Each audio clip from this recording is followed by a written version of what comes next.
आज मैं नई कंपनी में ज्वाइन करने गई तो देखा बॉस मेरा एक्स निकला। अरे तुम ओह, आप दोनों पहले से एक दूसरे को जानते हो क्या? कुछ ऐसा ही समझो। किस्मत को भी मजाक सूझी है शायद, जिससे भागी थी उसी की कंपनी में जॉब मिल गई। तो तुम ही हो आज की नई ज्वाइनिंग। यहाँ कंपनी के रूल्स के मुताबिक नए लोग सबको कोल्ड टी पिलाते हैं। तो फिर लिस्ट बना लो तुम्हें क्या क्या खाना है। जरा इस चुड़ैल से दूर रहना, बड़ी खड़ूस है। स्वीटी, यहाँ खाना मना है। ऑफिस को घर समझ रखा है क्या? अरे बहन मुझे क्यों सुना रही हो, तुम भी तो अंदर बैठकर खा रही हो। रूल सिर्फ मेरे लिए है। अबे रुक आरव, ये लड़की तो मुझसे ऊंची आवाज में बात कर रही है बे। स्वीटी जरा मेरे पास आओ। जिसके बाद मैं उसके पास गई और वो बिना कुछ बोले मेरा हाथ पकड़ लेता। तू बाहर क्यों लाते खा रही है? इधर देख, तेरे लिए तो सब कुछ सजा रखा है। जिसने 4 साल पहले छोड़ दिया था अब बड़ा रहम आ रहा है मुझ पे। मुझे अब सब समझ आ गया है, गलती मेरी थी। ये सुनकर मैं खुशी से पेट भर के खाई, जिससे रिया बौखला जाती। फिर छुट्टी होते ही घर जाने लगी, तभी आरव फिर से मेरे पास आ गया।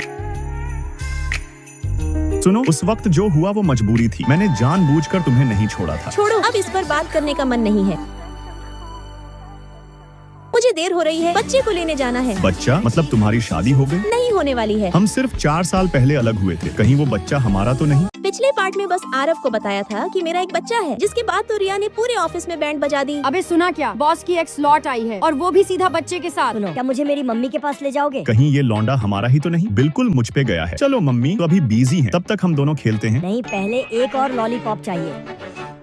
ले यार। एक बात बताओ, अगर मम्मी के साथ मुझे भी झेलना पड़े तो दिक्कत तो नहीं ना? अगर तेरी मम्मी आज भी मुझे वैसी ही नजरों से देखती है तो तुझे बेटे की नजर से देखने में टाइम क्या ही लगेगा। तो फिर मेरी मम्मी से दोबारा शादी करनी है तो तुम्हें मेरे 3 टेस्ट पास करने होंगे। चल ठीक है। जिसके बाद तो लौंडा मेरी मजबूरी का पूरा फायदा उठाने लगा। चलो पहला टेस्ट, 2 घंटे में मेरा समर होमवर्क पूरा करो। ये पापा बनने का टेस्ट है या होम ट्यूटर बनने का? ये धैर्य और जिम्मेदारी वाला टेस्ट है। और हाँ, अगर तुम सच में अच्छे पापा हो तो गुस्सा बिल्कुल नहीं करोगे। चल ज्यादा ज्ञान मत पेल, तेरा होमवर्क कर रहा हूँ। ऐसे ही बोलते रहो, लेकिन पता है दिल तुम्हारा साफ है। चलो अब दूसरा टेस्ट। आरव सर माफ करना, 1 0 ज्यादा लग गई, 9 लाख का नुकसान हो गया। अबे क्या कहा? इस लौंडे के सामने तो गाली देना भी जुर्म लग रहा है। चल बे, तू अभी के लिए निकल ले यहाँ से। अब तीसरा टेस्ट बचा है, साबित करो कि तुम मेरी मम्मी से कितना प्यार करते हो। उसके लिए पैसा, गाड़ी, प्रॉपर्टी सब कुछ दे सकता हूँ। ये सब तो दूसरों के पास भी था, लेकिन मेरी माँ को जो सुकून, जो प्यार चाहिए था वो कोई नहीं दे पाया। मैंने कभी उसे भुलाया ही नहीं। हर गुजरा दिन उसके यादों के साथ जिया है और आज भी मैं पीछे नहीं हटा। बधाई हो अंकल, अब आप सिर्फ मम्मा के ही नहीं मेरे भी हीरो बन गए हो। क्या मैं अब पास हो गया? अंश तुम यहाँ हो? अब और नहीं स्वीटी, अब मैं तुम्हें और तुम्हारे बेटे को कभी अकेला नहीं छोड़ूंगा। तुमने बहुत सहा है, अब तुम्हारे लिए जीना मेरी जिम्मेदारी है। तभी इसी पल अंश की असली माँ भी आ गई। अंश बेटा, तू ठीक तो है ना? मम्मा आप आ गई। मैंने तुझे ढूंढते ढूंढते थक गई थी, डर भी बहुत लगा था। क्या ये तुम्हारा बेटा नहीं है? अरे पागल हो क्या, जब अंश अपनी माँ से दूर था तो मैंने उसे सहारा दिया। अब आया मजा, जान में जान आई। मम्मा ये अंकल कह रहे थे कि वो आपसे बहुत प्यार करते हैं और शादी भी करना चाहते हैं, तो क्यों ना आप दोनों शादी करके एक प्यारा सा घर बसा लो।